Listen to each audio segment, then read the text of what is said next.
Dear listeners, most welcome to online class. I am Piyush Kantiroy, an English teacher, Government Girls High School, Norai. I do hope that you all are safe and sound, being locked at your respective residence during this long-term lockdown situation due to worldwide COVID-19 problem. I know that you all are detached from academic learning due to this pandemic situation. So an effective initiative has been taken with a view to keeping in contact with academic learning. Today I will teach you on prefix, suffix and affix, which are very important for building up vocabulary. We know that if any student has a sound knowledge about prefix, suffix and affix, he or she will be able to identify any word as noun, verb, adjective, adverb. If any student doesn't know the meaning of a word, but he or she will be able to identify any word.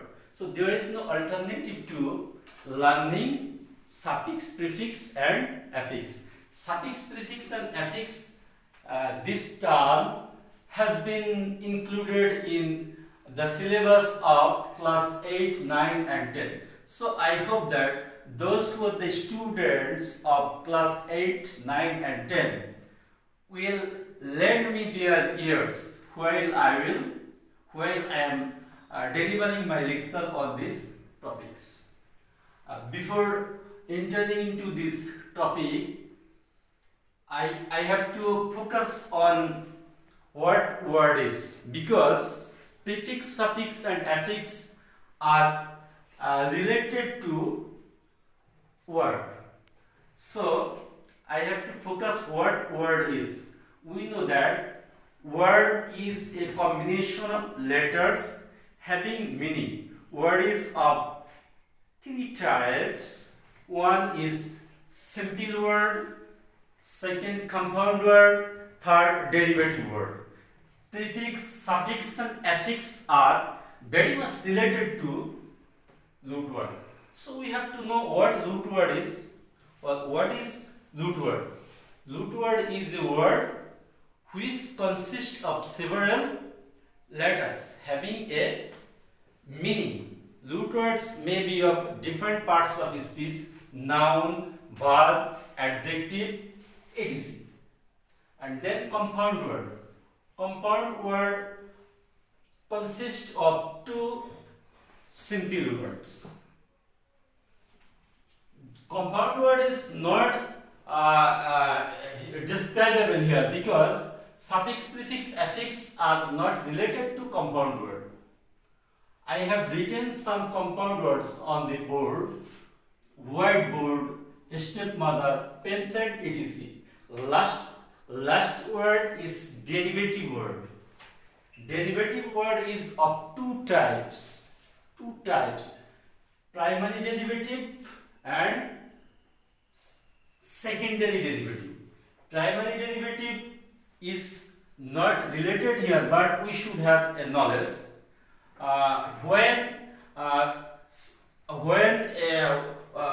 a word is built from a primary derivative, then a letter may be changed from a root word. That means a root word, if a simple word is noun, then we may turn it into verb by changing a letter from inside or from outside.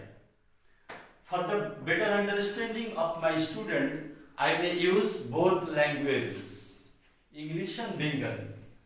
That means primary derivative word সেই word যে ওয়ার্ডটাকে আমরা একটা form থেকে আরেকটা ফর্মে নিব, অর্থাৎ যদি ওয়ার্ডটা ভার্বে থাকে তাহলে ওটাকে আমরা নাউনে পরিবর্তন করতে পারবো, আবার নাউনে থাকলে ভার্বে পরিবর্তন করতে পারবো, আবার অ্যাডজেক্টিভে থাকলে নাউনে পরিবর্তন করব, বা নাউনে থাকলে অ্যাডজেক্টিভে পরিবর্তন করতে পারবো। অর্থাৎ এই ক্ষেত্রে কোনো সাফিক্স বা প্রিফিক্সের দরকার নেই। যেমন এখানে কয়েকটা एग्जांपल দিয়েছি, লিভ, লিভ মানে বসবাস করা, এটা ভার্ব ফর্মে আছে। নাউন ফর্মটা হচ্ছে এলআইএফ লাই। তো এখানে দেখতে পাচ্ছি যে কোনো প্রিফিক্স বা সাফিক্সের কোনো ইউজ নাই, শুধুমাত্র বর্ণের পরিবর্তন করেছি আমরা। তদ্রূপ আরেকটা ওয়ার্ড হট মানে উষ্ণ, অ্যাডজেক্টিভ ফর্ম আছে, এটা থেকে প্রাইমারি ডেরিভেটিভের মাধ্যমে আমরা তৈরি করেছি হিট, এইচইএটি হিট। হিট মানে উষ্ণতা, উত্তপ্ততা। লস, লস হচ্ছে নাউন ফর্ম আছে, লস মানে ক্ষতি, আর এর থেকে ভাব তৈরি করলাম এলওএসি লুজ। অর্থাৎ লস এবং লুজ একই অপরের প্রাইমারি ডেরিভেটিভ ওয়ার্ড। তো প্রাইমারি ডেরিভেটিভও আমাদের এখানে পরীক্ষাতে তেমন আসবে না। আমাদের যে পরীক্ষাতে যখন প্রশ্ন সলভ করতে হবে তখন এই তিনটা টার্মই থাকবে, প্রিফিক্স, সাফিক্স এন্ড অ্যাফিক্স। তারপরেও আমাদের স্টুডেন্ট তোমাদেরকে আমি একটা ধারণা দিলাম যে প্রাইমারি ডেরিভেটিভ ওয়ার্ড জিনিসটা কি। এবার সেকেন্ডারি ডেরিভেটিভে আমরা আসি। সেকেন্ডারি ডেরিভেটিভ তিনটা জিনিস দিয়ে গঠিত হচ্ছে, one is prefix, another one is suffix, আর লাস্ট ওয়ান ইজ অ্যাফিক্স। তিন টাইপের প্রিফিক্স যুক্ত ওয়ার্ড, সাফিক্স যুক্ত ওয়ার্ড, অ্যাফিক্স যুক্ত ওয়ার্ড। এখন আমাদের দেখতে হবে যে প্রিফিক্স আমরা চলে এসেছি এই সেকেন্ডারি ডেরিভেটিভেই মূলত আমাদের মূল কাজ। এই সেকেন্ডারি ডেরিভেটিভকে কেন্দ্র করে সাফিক্স, প্রিফিক্স, অ্যাফিক্সের ব্যবহার, এখান থেকে আমাদের ভোকাবুলারি কার্যকারিতা শুরু। প্রিফিক্স হচ্ছে সেই ক্ষুদ্রতম পার্টিকেল যেটা কোনো একটা রুট ওয়ার্ডের আগে বসে নতুন শব্দ গঠন করবে। এই প্রিফিক্সটাকে আমরা দুইটা ভাগে ভাগ করে ফেলবো, দুইটা একটা অংশ হচ্ছে তোমার ভাগ গঠন করবে, আর একটা জিনিস হচ্ছে নেগেটিভ ওয়ার্ড গঠন করবে। এই নেগেটিভ ওয়ার্ড তোমার ভাগ নেগেটিভ হইতে পারে, নাউন নেগেটিভ হতে পারে, অ্যাডজেক্টিভ নেগেটিভ হতে পারে, অ্যাডভার্ব নেগেটিভ হতে পারে। যেমন কয়েকটা এক্সাম্পল দিয়েছি, জয়, জয় নাউন ফর্মে আছে, এটার মানে আনন্দ, এর ভার্ব এনজয়। অর্থাৎ এখানে ইএন ইজ এ প্রিফিক্স, একসাথে এনজয় হচ্ছে ভার্ব হয়ে গেল, এনজয় মানে উপভোগ করা। আবার ফ্রেন্ড একটা ওয়ার্ড, একটা নাউন ফর্মে আছে, এই ফ্রেন্ডটাকে আমরা ভাগ করলে বি ফ্রেন্ড, বন্ধু হওয়া, বন্ধু করা। এই বি হচ্ছে এখানে একটা প্রিফিক্স। তাহলে ইএন আর বি দুইটা প্রিফিক্স। লাস্ট ওয়ার্ডে আছে মর্টাল, মর্টাল মানে মরণশীল, এটা অ্যাডজেক্টিভ ফর্মে আছে। এটাকে আমরা যদি প্রিফিক্স দিয়ে একটা নেগেটিভ অ্যাডজেক্টিভ তৈরি করি তাহলে আমরা পাবো ইমমর্টাল, অমরণশীল, যা মরণশীল নয়। অর্থাৎ এখানে ইম হচ্ছে একটা প্রিফিক্স। তো আমরা পেলাম এই তিনটা ওয়ার্ডে ইএন, বি আর ইম তিনটা প্রিফিক্স। এবার আমরা সাফিক্সে যাব, যে সাফিক্স, হোয়াট ইজ সাফিক্স। সাফিক্সের বেলায় আমরা উল্টো, অর্থাৎ একটা রুট ওয়ার্ড বা সিম্পল ওয়ার্ড বা বেস ওয়ার্ডের পরে যদি আমরা কোনো ক্ষুদ্রতম অংশ যোগ করি তাহলে নতুন একটা শব্দ তৈরি হবে। এই ক্ষুদ্রতম অংশটাই হচ্ছে তোমার সাফিক্স। অর্থাৎ প্রিফিক্সের অপোজিট আমরা সাফিক্স ধরবো। সাফিক্স দিয়েও আমরা চার টাইপের শব্দ তৈরি করব। একটা হচ্ছে নাউন, আরেকটা হচ্ছে অ্যাডজেক্টিভ, আর একটা হচ্ছে ভার্ব, আর লাস্ট অ্যাডভার্ব। চার টাইপের শব্দ। এক্ষেত্রে আবার নাউনের ভিতরে আবার একটা রকম ফের আছে। নাউন আমরা সাফিক্স দিয়ে দুই টাইপের নাউন গঠন করব, একটা কমন নাউন আর একটা অ্যাবস্ট্রাক্ট নাউন। তো एग्जांपल আমরা পেয়েছি হার্ড, একটা বেজওয়ার্ড অ্যাডজেক্টিভ ফর্মে আছে, এটা ভার্ব হার্ডেন। তাহলে ইএন এখানে সাফিক্স, ইএনটা আমরা সাফিক্স হিসেবে দেব। হার্ডেন মানে কঠিন করা, কঠোর করা, ভার্ব। হার্ড আবার অ্যাডজেক্টিভ, এটা থেকে নাউন তৈরি করলে হার্ডনেস, নেস তাহলে এখানে সাফিক্স, এই নেস যুক্ত এটা একটা অ্যাবস্ট্রাক্ট নাউন তৈরি হয়েছে, হার্ডনেস কঠোরতা, কাঠিন্য। মডার্ন একটা রুট ওয়ার্ড যেটা অ্যাডজেক্টিভ ফর্মে আছে, মডার্নকে যদি আমরা ভার্বে তৈরি করি তাহলে মডার্নের ভার্ব হচ্ছে মডার্নাইজ। এই ক্ষেত্রে আইজেডি আমরা সাফিক্স হিসেবে পাবো। এটা তাহলে মডার্নাইজ, ভার্ব আধুনিকীকরণ করা। লাস্ট ওয়ান পাওয়ার, পাওয়ার শব্দটা বেস ওয়ার্ড নাউনে আছে, এটাকে আমরা যদি অ্যাডভার্ব তৈরি করি, নাউনটাকে আমাদের অ্যাডজেক্টিভে পরিণত করে তারপরে এলইও যুক্ত করতে হবে। পাওয়ারের দুইটা অ্যাডজেক্টিভ হয়, একটা হচ্ছে পাওয়ারফুল আর একটা পাওয়ারলেস। আমি এখানে পাওয়ারফুলটা তুলে ধরেছি, পাওয়ারফুল অ্যাডজেক্টিভে পরিণত করার পরে তারপর আমরা একটা এলইও যুক্ত করলাম। এলইওটা এই ক্ষেত্রে আমাদের সাফিক্সের ভূমিকা পালন করলো। অবশ্যই এখানে দুইটা সাফিক্স আমরা পেয়েছি, একটা ফুল আর একটা এলইও। তো পাওয়ারফুল এখানে অ্যাডভার্ব। তাহলে আমরা দেখতে পাচ্ছি যে এই সাফিক্স, প্রিফিক্স, অ্যাফিক্সের আলোচনায় আমাদের অবশ্যই এই ডেরিভেটিভ ওয়ার্ডস সম্পর্কে ধারণা রাখতে হবে। কারণ আমাদের বেসিক যে জিনিসটা প্রিফিক্স সাফিক্স অ্যাফিক্স এটা আমরা অনেকেই জানি, কিন্তু প্রিফিক্স সাফিক্স অ্যাফিক্স এটা কোন জায়গা থেকে আসলো সেটা আমাদের জানা দরকার আছে, যে এর ভিত্তিটা কোথায়, এর উৎসমূলটা কোথায়। তাহলে স্টুডেন্টস আমরা দেখতে পেলাম আমরা আলোচনায় যে সময়ের মধ্যে আমাদের সময় লিমিটেড, তার মধ্যে আমরা পেলাম যে এই সাফিক্স প্রিফিক্স অ্যাফিক্স এসেছে মূলত ডেরিভেটিভ ওয়ার্ড। সুতরাং ডেরিভেটিভ ওয়ার্ড সম্পর্কে আমাদের একটু ধারণা থাকতে হবে। যদি বলা যায় প্রিফিক্স সাফিক্স কোন জায়গা থেকে আসলো, তখন আমরা বলবো যে প্রিফিক্স সাফিক্স অ্যাফিক্স মূলত এটা আসছে ডেরিভেটিভ ওয়ার্ড থেকে। আর এই কারণে আমি ওয়ার্ড সম্পর্কে একটু ফোকাস করলাম যে ওয়ার্ড জিনিসটা কি, ওয়ার্ড কয় টাইপের আছে। তো এই তিন টাইপের ওয়ার্ডের মধ্যে আমাদের কম্পাউন্ড ওয়ার্ডের তেমন প্রয়োজনীয়তা এখানে নেই। জাস্ট আমাদের একটু নলেজ থাকলে যে কম্পাউন্ড ওয়ার্ডটা কি, দুইটা সিম্পল ওয়ার্ড পাশাপাশি বসে একটা বড় ধরনের ওয়ার্ড তৈরি করে। আর সিম্পল ওয়ার্ডের ভূমিকা এখানে আছে, বিকজ সিম্পল ওয়ার্ডকে কেন্দ্র করে, সিম্পল ওয়ার্ডকে ভর করে সাফিক্স প্রিফিক্স অ্যাফিক্সের ব্যবহার আছে। সিম্পল ওয়ার্ড মানে হচ্ছে রুট ওয়ার্ড, রুট ওয়ার্ড মানে বেস ওয়ার্ড, যেটাকে বাংলায় বলা হয় মৌলিক শব্দ। অর্থাৎ কিনা এই আলোচনায় আমরা রুট ওয়ার্ড আর ডেরিভেটিভ ওয়ার্ড অবশ্যই ইম্পর্টেন্ট ফ্যাক্টর, কারণ সিম্পল ওয়ার্ড ছাড়া আমরা সাফিক্স প্রিফিক্স অ্যাফিক্স এর ব্যবহার করতে পারবো না। আমরা ডিকশনারি খুললে দেখতে পাবো যে দেয়ার আর ভ্যারিয়াস টাইপস অফ ওয়ার্ডস, যেগুলো তোমার নাউন ফর্মে আছে, ভার্ব ফর্মে আছে, অ্যাডজেক্টিভ ফর্মে আছে, আর অন্যান্য ফর্মে আছে। তো রুট ওয়ার্ড বা বেস ওয়ার্ড বা সিম্পল ওয়ার্ড এটা নাউনে থাকলে আমরা তার থেকে সাফিক্স যোগ করে ভার্ব তৈরি করব, অ্যাডজেক্টিভ তৈরি করব, অ্যাডভার্ব তৈরি করব, ভার্বে থাকলে নাউন তৈরি করব, অ্যাডজেক্টিভ ইত্যাদি। এজন্য রুট ওয়ার্ড বা সিম্পল ওয়ার্ডের অবশ্যই কার্যকারিতা এখানে রয়ে গেছে। এর জন্য রুট ওয়ার্ড সম্পর্কে আমাদের ধারণা থাকা প্রয়োজন, সে কারণে আমি রুট ওয়ার্ড সম্পর্কে ফোকাস করলাম।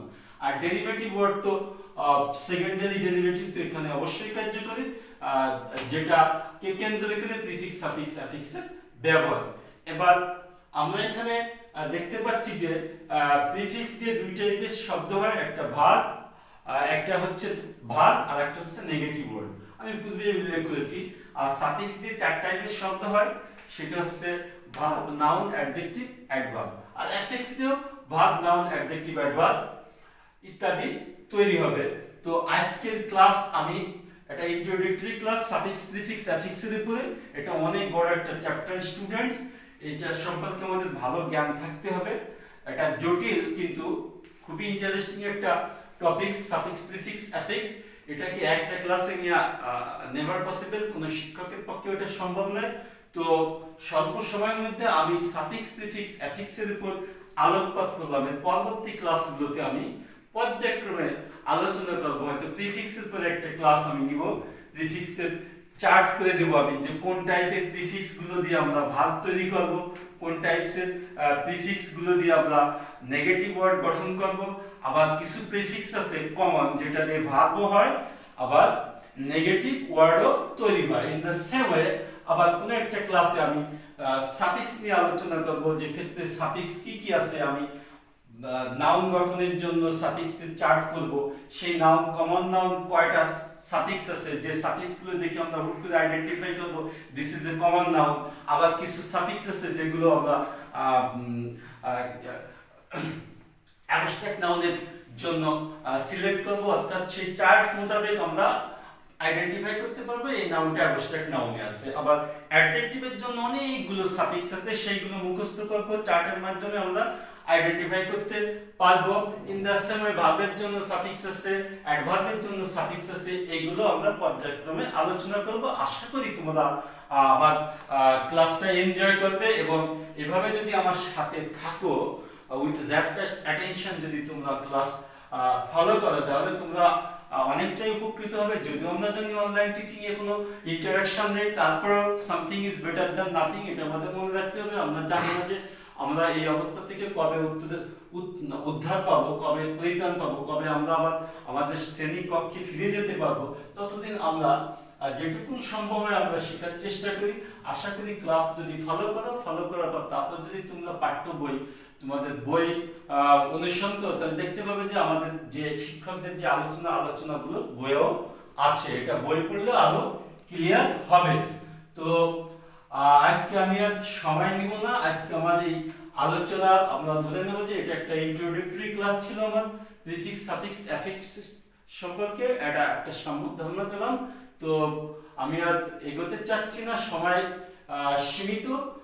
তোমরা সকলে যে যেখানে আছো বাবা মায়ের কাছে সাবধানে থাকো, সুস্থ থাকো এবং নিয়মিত পড়াশোনা করার চেষ্টা করো। পড়াশোনায় কেউ ফাঁকিবাজি করো না, গাফিলতি করো না, তাহলে তোমাদেরই সমস্যা হবে। তোমরা অনেকটা লসের মধ্যে আছো, এর জন্য তোমরা পড়াশোনার সঙ্গে কানেক্টেড থাকো। আমি তোমাদের সকলের সর্বাঙ্গীন মঙ্গল এবং সুস্থতা কামনা করে শেষ করছি। ধন্যবাদ। See you again. Bye bye, tata.